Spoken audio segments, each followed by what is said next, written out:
In this video, I will show you the top 3 best anime streaming apps you can use on your phone. If you're tired of buffering, low-quality anime, and annoying ads, then these apps are worth checking out. So, let's jump right in.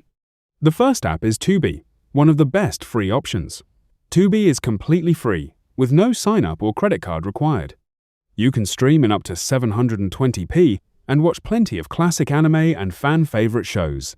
It also has movies, TV shows, and documentaries.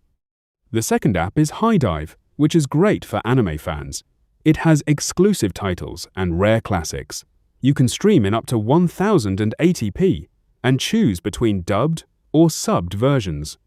New episodes are also available shortly after they air in Japan. HIDIVE offers a free trial and a low-cost subscription. The third and final app is Crunchyroll. It has a huge library of anime titles, with new episodes available shortly after their release in Japan. You can watch with subtitles in multiple languages and stream in up to 1080p HD. You can use it for free with ads or upgrade to premium for ad-free streaming and offline downloads. So, these were the top 3 best anime streaming apps you can use right now. If you found this video helpful, subscribe to our channel